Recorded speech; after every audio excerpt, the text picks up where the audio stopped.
기도하겠습니다.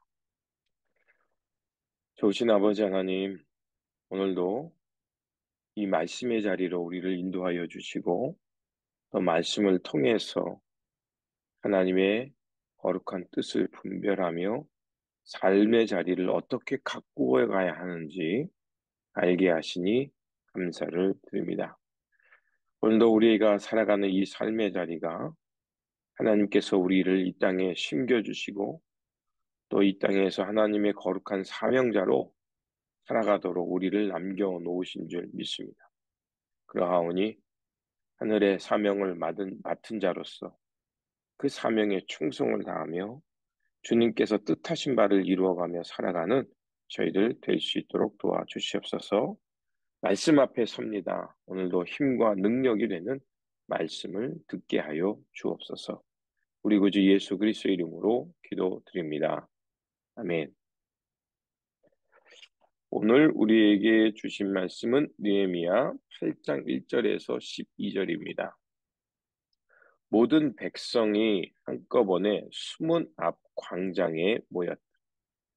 그들은 학자 에스라에게 주님께서 이스라엘에게 명하신 모세 율법책을 가지고 오라고 청하였다.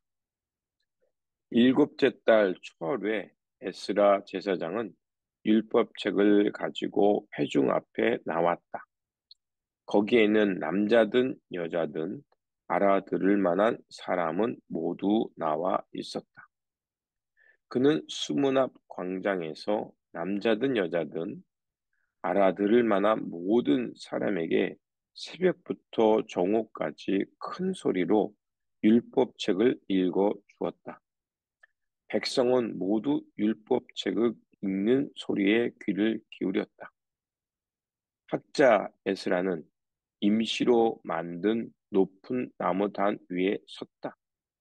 그 오른쪽으로는 맏디다와 스마와 아나야와 우리야와 힐기야와 마아세야가 서고, 왼쪽으로는 부다야와 미사엘과 말기야와 하순과 하스닥 다나와 스가랴와 무술람이 섰다.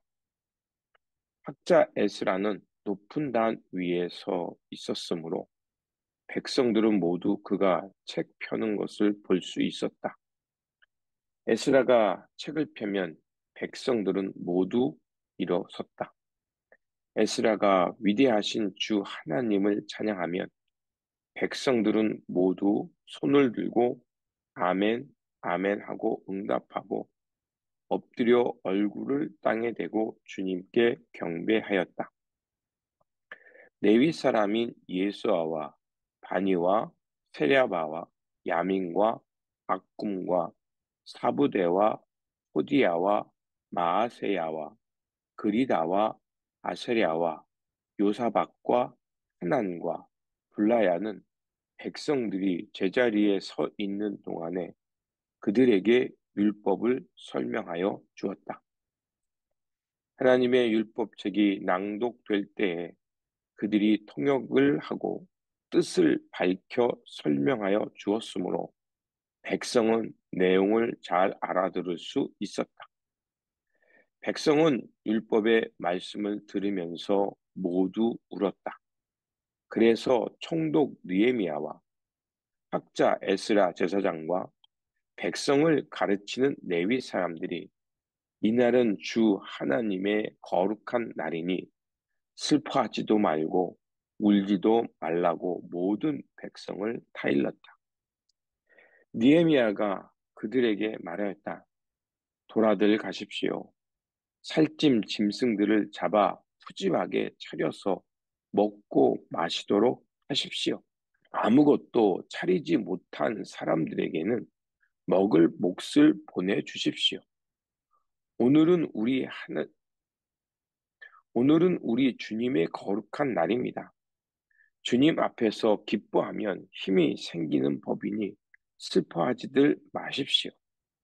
레위 사람들도 모든 백성을 달래면서 오늘은 거룩한 날이니 조용히 하고 슬퍼하지 말라고 타일렀다.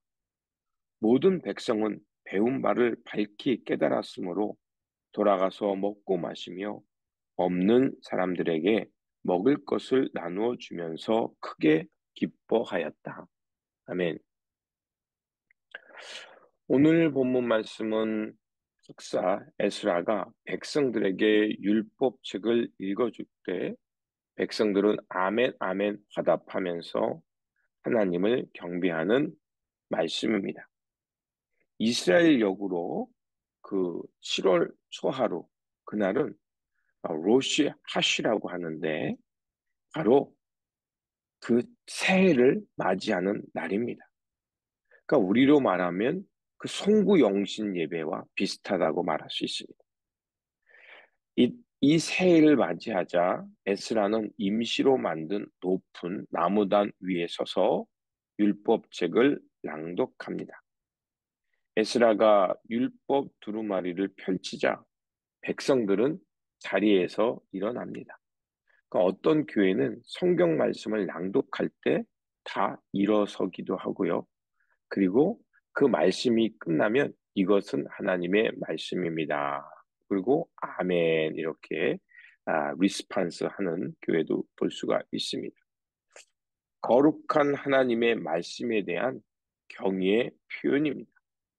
그리고 낭독된 말씀을 그들은 경청합니다. 그러니까 주일날 목회자를 통해서 강대상에서 선포되는 말씀을 우리가 듣는 것과 같은 것이죠. 에스라가 위대하신 하나님의 말씀을 찬양하면 백성들은 두 손 들고 아멘, 아멘 하고 응답합니다. 그러면서 그들은 함께 하나님을 경배하는 것이었습니다. 하지만 그 당시에 돌아온 이 이스라엘 백성들에게는 다양한 지역, 또 다양한 언어를 하는 사람들이 모여 있었습니다. 그래서 레위 지파 사람들은 그 아람어밖에 모르는 사람들에게는 그 히브리어를 아람어로 번역해주고 또 페르시아 언어밖에 할 수 없는 사람들은 페르시아 언어를 그 히브리 말로 듣고 페르시아 언어로 이렇게 통역해 주었습니다. 자, 이렇게 자신들의 언어, 배운 언어로 그 하나님의 말씀을 듣고 그것을 풀이해 주자 그들이 깨닫게 되고 그리고 하나님 앞에서 다 울게 됩니다. 그렇다면 그들은 왜 하나님의 말씀을 듣고 다 눈물을 흘렸을까요?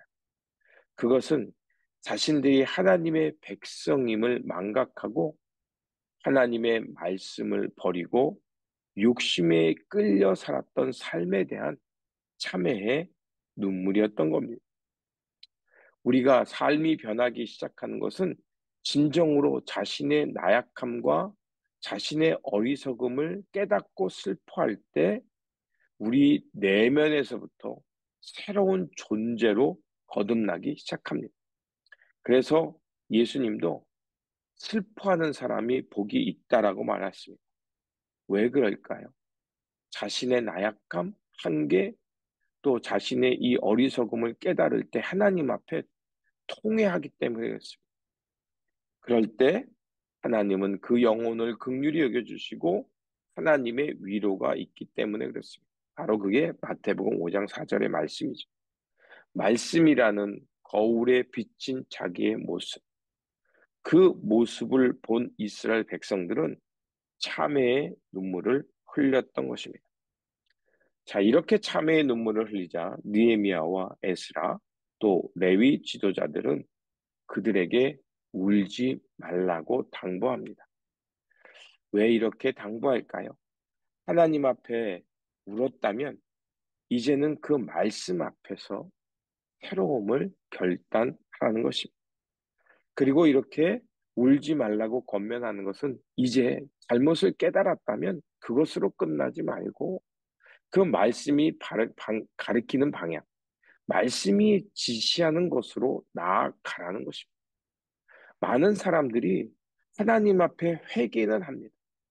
그래서 하나님의 말씀을 통해서 위로를 받고 평안을 누립니다. 그런데 거기서 끝나서는 안 된다는 거죠. 오늘 본문은 이렇게 말합니다. 너희들이 그렇게 하나님 앞에 돌아섰다면 그것으로 끝나지 말라는 것입니다. 그러면서 10절에 이렇게 되어 있습니다. 주님 앞에서 기뻐하면 힘이 생기는 법이니 슬퍼들 하지 마십시오. 이거를 우리가 읽는 개정 개역에 보면 이렇게 되어 있습니다. 이날은 주님의 성일이니 근심하지 말라. 여호와를 기뻐하는 것이 너희 힘이다. 왜 여호와를 기뻐하는 것이 우리의 힘이 될까요? 바로 그 힘은 하나님의 말씀이 주는 내적인 힘이 바로 말씀에서 나오기 때문에 그렇습니다. 이 외적인 힘은 어떻습니까? 자칫 잘못하면요, 다른 사람에게 폭력을 가합니다. 내가 권위가 있다고. 내가 어떤 사람보다 많이 안다 그러면 어떻게 해요? 그, 그 힘과 지식을 가지고 다른 사람을 무시하거나 다른 사람을 어렵게 합니다.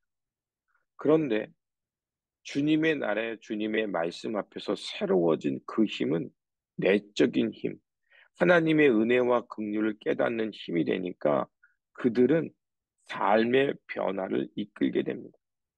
하나님의 말씀을 맡는 사람들, 내적인 힘, 즉 하나님의 구원과 은혜를 깨닫게 되자 그들은 세상을 향해 새롭게 살아갑니다. 새로운 하나님이 써가시는 역사를 보게 됩니다. 그래서 하나님의 말씀을 히브리어로 다바르라 그러죠. 다바르. 제가 여전히 말씀드리지만 이 다바르는 것은 광야에서 나오는 소리라는 뜻이죠. 광야에 외치는 소리. 세례자 요한이 외쳤던 그 소리가 어떤 소리였습니까? 광야에서 외치는 소리는 바로 백성들을 깨우는 소리, 하나님의 진리가 외쳐지는 소리, 또 그 광야의 소리는 하나님의 거룩한 뜻을 향해 백성들의 골수를 쪼개는 소리였습니다. 그렇게 그들은 세례자 요한에게 나왔고 세례를 받았고 그리고 새로운 삶으로 결단했던 겁니다. 이처럼 하나님의 말씀에는 이렇게 새로움을 일으키는 내적인 파워가 있다는 것입니다. 바로 그 말씀이 이스라엘 백성들에게 들렸고 그 말씀을 통해서 하나님의 사랑과 자비와 긍휼이 그들 가운데 미쳤던 겁니다. 자, 그러자 그들이 어떻게 변합니까? 오늘 본문 10절에 보니까 느헤미야가 또 이르기를 너희는 가서 살찐 것을 먹고 단 것을 마시되 예비치 못한 자들에게 너희가 나눠 주어라라고 되어 있습니다. 뭘 말할까요? 하나님의 말씀을 통해서 참회의 눈물을 흘리고 그리고 하나님의 은총을 깨달았다면 이제 그것을 어떻게 하냐? 이제 이 땅에 없는 자, 하나님의 친교를, 하나님의 평화를 경험할 수 없는 자, 그들에게 우리가 복의 통로가 되어서 하나님의 생명의 식탁, 친교의 식탁, 평화의 식탁을 제공하는 삶을 살라는 것이었습니다. 바로 섬김과 돌봄이 있는 평화의 교제를 이웃들과 나누라는 것이었습니다. 그래서 누가복음 24장에 보면 부활하신 주님께서 제일 먼저 누구에게 갔죠? 제자들에게 가셨습니다. 제자들에게 찾아가서 그들에게 평화를 빌어줬고요. 그들과 함께 떡을 떼면서 하나님의 진리의 말씀에 대해서 눈을 뜨게 했고, 이 평화의 친교를 나눈 이들이 어떻게 됐어요? 세상 끝날까지 예수 그리스도의 복음의 증인되었던 거예요. 그게 바로 사도행전이었습니다. 그러므로 하나님의 말씀이라는 거울 앞에서 참회의 눈물을 흘리고 새롭게 변화되어서 이제는 하나님의 사람으로 주 안에서 항상 기뻐하며 주님께서 우리에게 주신 생명과 돌봄의 평화의 식탁을 나누면서 살아가는 저와 여러분 우리의 일상이 되시기를 주님의 이름으로 축원드립니다. 기도하겠습니다.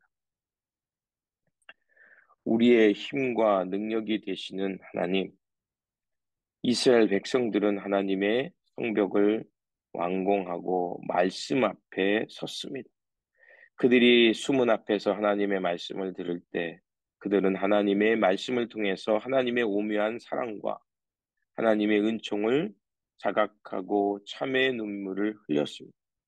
그로 인해서 그들은 말씀을 통해 새롭게 살기로 결단했고 이웃들과 또 자기들과 살아가는 동료들에게 평화의 식탁을 나누며 하나님의 평화를 이루는 삶을 살았습니다. 주님, 이 땅에 주님의 교회가 바로 성전의 수문이 되게 하시고 말씀이 회복되는 교회들이 되게 하여 주옵소서. 그래서 말씀 앞에서 성도들이 참회의 눈물을 흘리며 새롭게 일어나 우리의 삶의 자리와 가정과 일터, 공동체를 주님의 말씀으로 새롭게 이루며 하늘의 평화와 생명을 나누는 그 평화의 친교와 공동체를 이루어가는 일에 앞장서게 하여 주옵소서. 오늘도 살아서 이 땅에 하늘의 평화를 내려주시는 우리 구주 예수 그리스도의 이름으로 기도드립니다. 아멘.